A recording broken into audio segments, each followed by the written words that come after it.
This is a repair of an iPhone 8 product red. It has a cracked screen.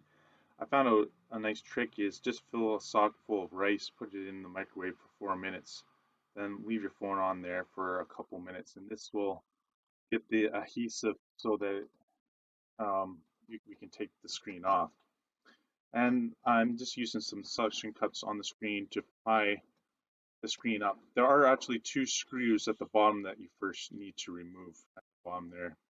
But with those screws removed, you can use a little prying tool after the adhesive has come up a little bit.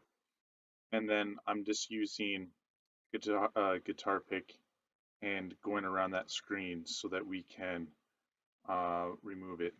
Just go slowly. Again, the ribbon cables are on the left-hand side if you're looking from the bottom is the part at the port. And actually, it's on the right-hand side there. So just go slowly there and going around both sides and then on the bottom.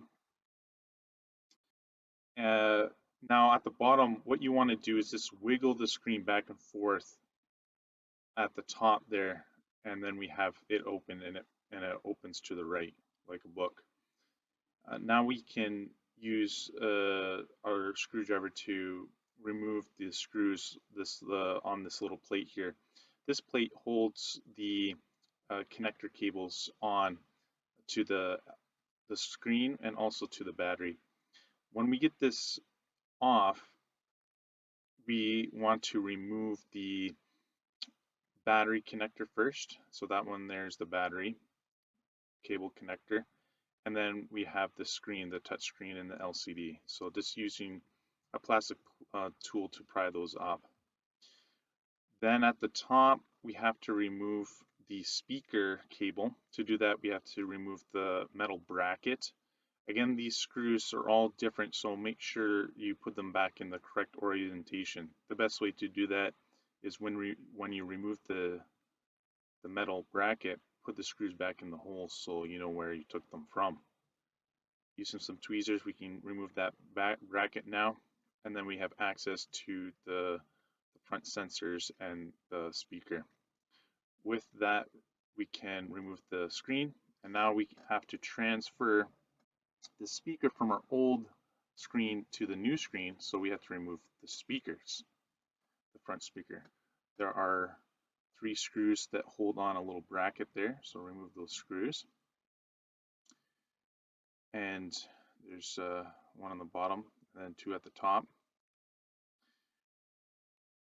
Make sure that you don't strip these screws because they're very hard to remove if they're stripped.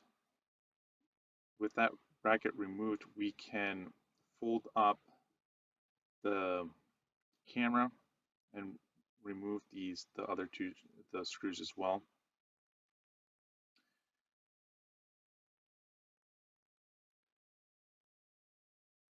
Just take your time when you're doing this repair. There's no need to rush. Here's the mic taken off, and then there's this flex cable. We have to go underneath it, just pry it up a little bit, and then later I use the plastic plunger to pry underneath it. Just go slow and then push up gently. Make sure that you don't break the cable. Otherwise, you'll have to order a new camera, speaker, flex cable. And then at the top, there are 2 sensors that are inside a plastic groove. So you have to peel them up, pry them out of that little plastic grooves there. There, the front sensors are off. Now on the bottom of the screen is our home button, which has 3 screws that have the metal bracket on it. Removing those screws. And then there's 1 screw in the middle to the home button. Just be gentle when you remove that as well. You'll now be able to remove the bracket. And then we need to disconnect the flex cable connector. Just going from the top, just pry up gently. And you'll see the connector there. Using the plunger, we can go underneath that. Again, go gently, and then you'll just push the home button from the top there down in, and you'll slide right out. There we go. You need to use the original home button on the new screen because they match it with the motherboard. So you have to do this swapping unless you have a programmer that you can reprogram the chip. Now with our old one, we need to remove the little tin foil on the back of the screen and then just prying that off there. Just be gentle, and we'll transfer this to the new phone. Removing the plastic from the new phone screen, put it on the new back tin, and then put in those screws. There's 3 on the left and right.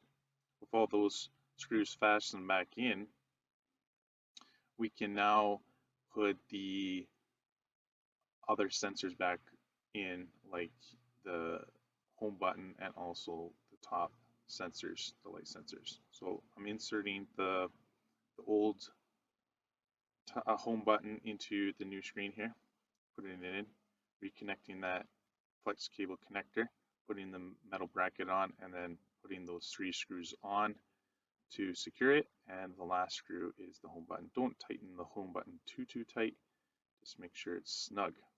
At the top of the phone now, I'm also transferring those little plastic grooves and casings for the camera.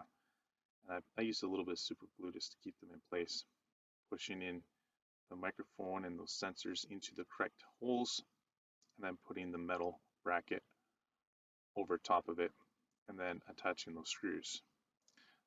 And with all those together, we should be good. Now we have basically a brand new screen with all the sensors on it, and we can connect the top sensors, the flex cable, and this, remember, the orientation is the flex cable goes down, because you can attach it going up, but that's the wrong orientation. Putting that bracket on so that those flex cables do not pop out when we reattach everything, and then attaching the LCD and touch screen connect flex cables as well. And the last cable that you're going to connect is the battery cable as well. Push the battery cable in, and then we'll use the little metal bracket to cover up all these flex cables so they don't pop out, and putting the screw back in. So that's the basic assembly. Hold the power button, you can see the screen's turning on. That this means it was a success. Then the last thing is I just clip the screen back in, starting from the top and then going to the bottom where the charging port is. Put in those 2 screws and it should be good. If your phone also does not charge, use some rubbing alcohol on a Q-tip and put it into the power port. This should fix the issue if it's not charging. Thanks for watching. Please like and subscribe.